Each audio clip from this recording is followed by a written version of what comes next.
Mukhang kalmado lang si Steve Nash dito. Pero sa isip niya, ito talaga ang nangyayari. Para maintindihan kung paano humantong sa ganito, kailangan nating i-rewind ng sandali. Heto si Steve Nash para simulan ang laro at ito ang game na hindi niya masyadong gustong pag-usapan. It's not something I like to talk about in public a lot. At itong lalaking ito ay si Steph Curry. At alam niya mismo kung bakit. I remember the game. We came, Ontario. I knew it. we came out. Sa puntong ito ng career niya, 40 years old na si Steve Nash. Pero tulad ng bawat basketball player, may parte pa rin sa kanya na gustong malaman kung may ibubuga pa siya. May mga players na umaalis sa liga na may heroic final performance. Yung iba, tahimik na nagre-retire. Pero para kay Steve Nash, natapos ito nang makaharap niya ang future ng basketball. I gotta find out. So like I had a week since I'd last played, and I was like, we're playing them in preseason. I'm like, I gotta find out. I gotta find out. Ladies and gentlemen, trust me when I say this, Steve Nash found out.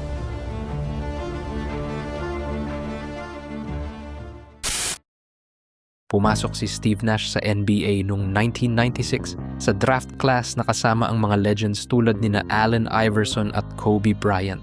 Pero hindi tulad nila, hindi siya masyadong gusto ng team na pumili sa kanya. Yeah, what does that feel like? You're, okay, hey man, this team has just chosen me, and people are going, boo, boo. Well, apparently there were a lot of boos. Nung early part ng career niya, si Nash ay maituturing na isang nobody sa NBA. Kumpara sa mga kasabayan niya, hindi siya athletic, hindi siya mabilis, hindi siya malakas at hindi rin siya explosive umiskor. Tapos dagdag pa rito, hindi siya American. At sakto, within 2 years pagkapasok sa liga, na-trade si Steve Nash. Siguradong hindi maganda ang pakiramdam na yun, pero hindi siya nawalan ng pag-asa. Naging parang Backstreet Boys lang sila ni Dirk Nowitzki sa Dallas. Kidding aside, sinabi ni Nash kinalaunan na simpleng bagay lang ang dahilan kung bakit siya nag-survive sa NBA, ang kanyang matinding work ethic. Nung panahong yun, hindi siya mas magaling kaysa sa iba. Pero pwede siyang mag-practice, gumaling, mag-practice ulit at patuloy na mag-improve. Unti-unti, nakita na ang resulta. Matapos ang ilang underwhelming na unang seasons, ginawa ni Nash ang sarili niya bilang isang totoong weapon. Isang all-star, isang all-NBA caliber player. Pero kahit na ganun, na-trade pa rin siya. Grabe, imagine mo yun. Naging the best basketball player na kaya mong maging. Nakuha mo ang respeto sa buong liga, pero hindi galing sa sarili mong front office. Kahit ganun, hindi pa rin nawalan ng pag-asa si Nash. Nag-train pa rin siya, pinagbuti pa niya, at lalo pa siyang gumaling. Hindi nagtagal, nagawa niya ang imposible. So I was like, yeah, nigga, let me see it. Right. I want it, let me see it. Right. He was like, oh, word? He licked his fingers. Back up. Hindi nagtagal, nagawa niya ang imposible. Sa era kung saan si Shaq ay isa pa ring All-NBA First Team Force at si Kobe ay pumupuntos ng 81 points sa iisang laro, nanalo si Steve Nash ng back-to-back MVPs. Oh, I think that's why he was able to win that MVP, the second one, because he was able to withstand his number one guy out and still be in the top team in the league. Sa Phoenix, naging makina ng opensa si Nash. Inangat niya ang mga teammates niya at sinimulan ang point guard revolution gamit ang 3-point shooting, efficiency at playmaking. Pinamunuan niya ang isa sa pinaka-exciting na offenses na nakita sa buong NBA. I couldn't sleep the night before the game. Steve was the ultimate point guard. He was so difficult to guard because of the players that he played around and just how smart he was with the basketball. Mula sa binaliwalang nobody hanggang sa rurok ng basketball world, ang pag-angat ni Nash ay bunga ng lahat ng trabahong binuhos niya sa laro niya. I think you'll be hard-pressed to find another player of that caliber. He's one of the best point guards we've ever had. Bago matapos ang career niya, nag-decide si Nash na sumubok ng isang huling pagkakataon sa LA kasama si Kobe Bryant. Unfortunately, hindi ito nangyari ayon sa plano. Sa edad na halos 40 years old, bilang isang 6'3" guard sa NBA, sobrang nipis na ng tsansa para mag-survive na nagdadala sa atin sa kwento ngayon. October 13, 2014, Sa 2015 NBA preseason, si Steve Nash, ang taong binuo ang buo niyang legacy sa walang sawa na pagtatrabaho at tuloy-tuloy na pag-improve, ay may natitira pang isang matinding katanungan sa sarili. I gotta find out. So I'm like, I gotta find out. I gotta find out.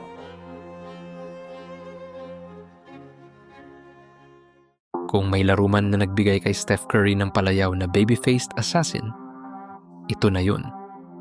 Mula pa lang sa umpisa, napilit ni Curry si Nash na gumalaw sa bilis na hindi nakaya ng katawan niya. Tapos, sa unang possession pa lang ni Nash, pinasa siya ni Curry na parang libro. Huli ka. Tapos, sa sunod na pagbaba nila sa court, pati ako nagtaka. Bakit hinahayaan ni Nash na maging ganun ka-open si Curry? At na-realize ko, ito yung simula ng 3-point revolution ni Curry. Ang mga teams sa buong NBA ay hindi pa talaga handa para sa chef nung panahong ito. Anyways, 8-ball, corner pocket. He's running everywhere. I'm like, back is broke. Everything's jacked. I couldn't have stopped him if I was 100%. And I'm like dragging around. Stevie Kerr's putting me in every action. I'm looking over at Steve like, what the fuck are you? Are you kidding Stevie? Me? I think that we know.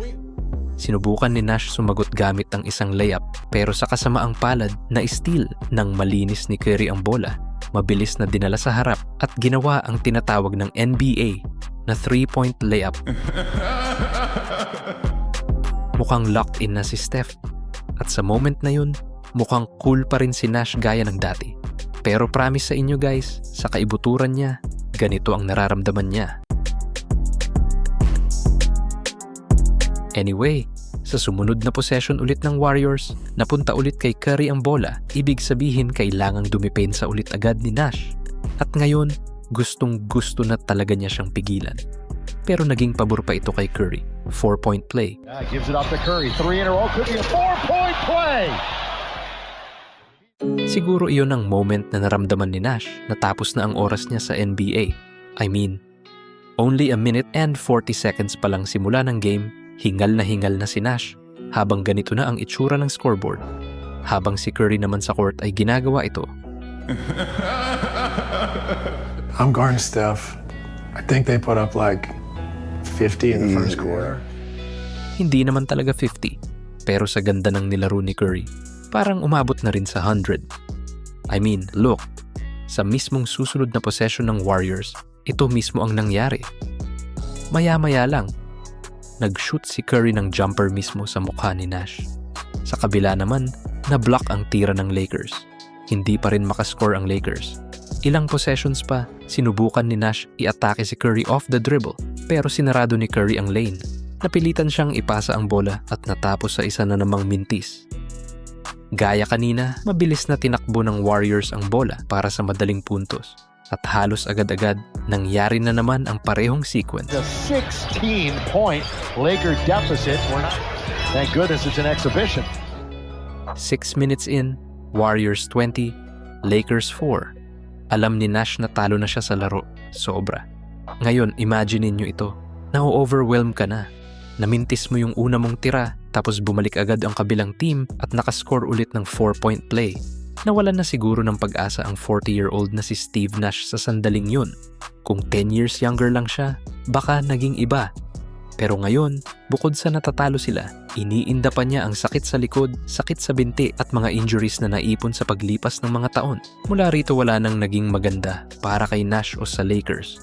Ang tanging nagawa na lang nila ay panoorin mismo na mangyari sa harapan nila ang future ng NBA. Sa sunod na play, pinahabol ni Curry si Nash sa patong-patong na screens. Natapilok si Nash at napaupo sa sahig. Muntik nang mamiss ni Curry ang shot pero alam na ni Nash. Pagtayo niya, hinaplos niya ang parteng sa pakiramdam niya ay dagdag na naman sa listahan ng injuries niya. Tambak na ang Lakers pero paniguradong mas masakit maramdaman nang pumasa si Nash ng perpektong no-look pass pero sumablay lang sa dunk ang teammate niya. Ilang segundo lang nasa kabilang court na si Curry at nakakuha ng isa na namang madaling assist. Past meets future and the wild part is, hindi pa man lang tapos ang first quarter. 39-13, si Curry ang makina sa likod ng lahat ng ito.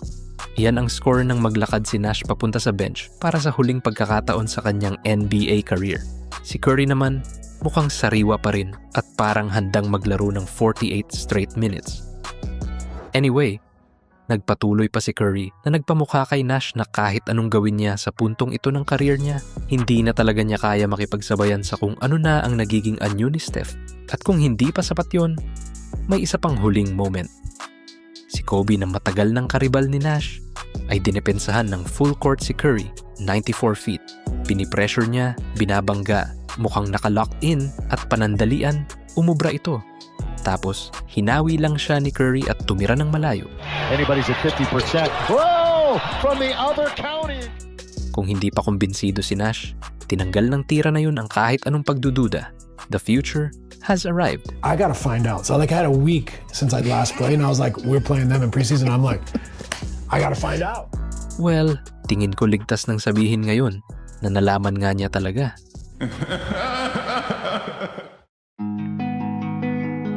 Hindi man naka-score si Steve Nash ng 60 bago magretiro tulad ng ginawa ni Kobe. Wala siyang farewell tour. Wala siyang heroic final moment na maitatala sa kasaysayan. Pero kapag tiningnan mo ang larong ito at ang relasyon sa pagitan ni Steve Nash at Steph Curry, baka ito na ang pinaka-poetic na ending sa isang NBA career kailanman. Dahil hindi lang ito tungkol sa one journey ending. It was about passing the torch. Nirepresenta ni Nash ang isang ideya na hindi pa handang tanggapin ng NBA. Isang point guard na kumukontrol sa laro, hindi gamit ang lakas, kundi gamit ang tamang anggulo, timing at pagdedesisyon. Kahit nung peak pa ni Nash, ang NBA sa kabuuan, hindi pa rin masyadong naintindihan ito. Pero halatang naintindihan ito ni Steph Curry. Ang detalye na inilalagay niya sa efficiency, kung paano niya kinokontrol ang pace imbes na ang bilis, ang paggawa niya ng gravity, yan ang Nash basketball. Inangat lang sa kanyang final form. Hindi ito nilaro ni Steph na parang may kaharap siyang matanda. Nilaro niya ito na parang nagpapadala ng mensahe, na parang nasa mabuting kamay na ang basketball. Hindi pinanood ni Steve Nash na matapos ang career niya nung gabing iyon. Pinanood niyang magpatuloy ito at madala sa panibagong level. Dahil hindi namatay ang apoy ng sulo, napunta ito sa pinakamagaling na kamay na pwedeng ialay ng mundong ito. At ngayon, lagpas isang dekada na ang lumipas, ang torch na yon ay mas nagliliyab pa kaysa dati at nagpabago sa kung paano talaga nilalaro ang basketball at nagbukas ng daan para sa bagong henerasyon ng mga basketball players. Maaaring tinapos na ni Steph Curry ang career ni Steve Nash sa araw na ito, pero ang vision ni Nash para sa basketball ay nagpatuloy. Ang 7 seconds or less offense, ang pagbibigay diin sa point guard efficiency, at ang ideya na ang point guard ang pwedeng maging makina ng buong opensa ay lalo pang lumakas dahil kay Curry. Pero alam nyo ba na may isang pang point guard ngayon na literal na binuhat ang isang buong team papuntang NBA Finals? At bakit walang sagot ang NBA kahit pa siya ang pinakamaliit na player sa court halos gabi-gabi? Mula sa pagiging 33rd pick at tinawag na backup lang nung 2018 draft hanggang sa pagiging halimaw sa playoffs na nag-a-average ng 27.6 points per game sa 2026. Siya si Jalen Brunson. At kung gusto mong malaman kung paano niya ginawang posible ang imposible, kailangan ninyong panoorin ang video na ito mismo dito.